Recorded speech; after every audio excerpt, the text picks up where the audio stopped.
not. I will work to make sure the workforce is getting the training and the signals from the top that this is important for us to do. And I would also further assess if any additional changes might be required and would pledge to come back to the Congress seeking those changes. Thank you. Thank you.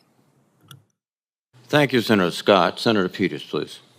Thank you, Mr. Chairman. Mr. Chalet, I certainly believe that a close working relationship and security cooperation between the United States and Israel is of the utmost importance to U.S. foreign policy. And in your previous role as Assistant Secretary of Defense for International Security, you worked closely with your Israeli counterparts to expand security cooperation between our two countries.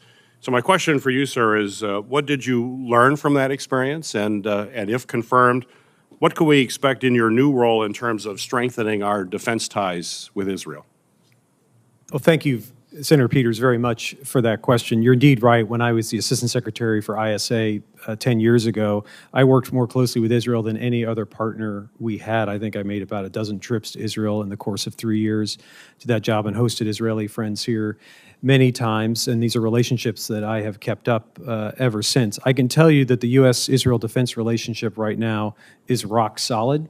It is based on an MOU that was negotiated several years ago to ensure that the U.S. is providing significant assistance to our Israeli partners.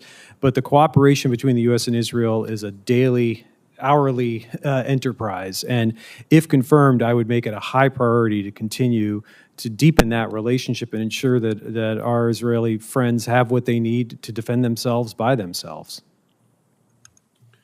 Just to follow up then, Mr. Adlai, this Congress, I introduced, along with bipartisan support from Senator Fisher, the U.S.-Israel Future of Warfare Act, which would authorize $50 million in joint research and development funds to enhance cooperation with Israel in areas of emerging technologies, artificial intelligence, cybersecurity, quantum computing, and other technologies. So my question for you is, if confirmed, how would in your opinion, how would the Defense Department benefit from such a cooperation? And would you continue to support expanding our cooperation, particularly in these emerging technology fields? Thanks, Senator Peters, for the question. Absolutely, I'll look forward to taking a closer look at your legislation. I can say that because of Israel's significant capabilities on the cutting edge of technology and warfare, that's one of the reasons why this partnership is so critical for us. And so, if confirmed, I would seek to advance that cooperation because there's a lot that Israel learns from us, but there's also a lot that we learn from Israel. Absolutely. Mr. Chalet, Israel's integration into the Middle East has certainly been broadened by the historic normalization agreements that we've seen with United Arab Emirates, Bahrain, Morocco, Sudan, all of these known as the Abraham Accords, as you're well aware. By creating defense and military partnerships with our Gulf allies, Israel is enhancing opportunities for peace and integration while working together to counter some shared threats, including Iran's destabilizing activities throughout that region. My question for you is, if confirmed, what role do you see the U.S. military playing in strengthening and hopefully expanding the Abraham Accords? Thanks, Senator Peters, for the question.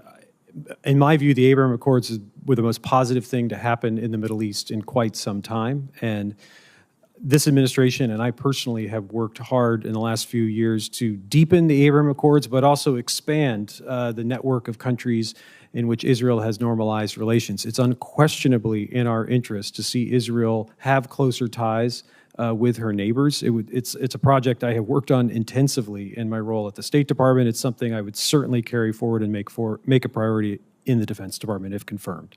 Great. Well, thank you. Thank you, Mr. Chairman. Thank you, Senator Peters. Senator Tuberville, please. Thank you, Mr. Chairman. Thanks both of you being here today.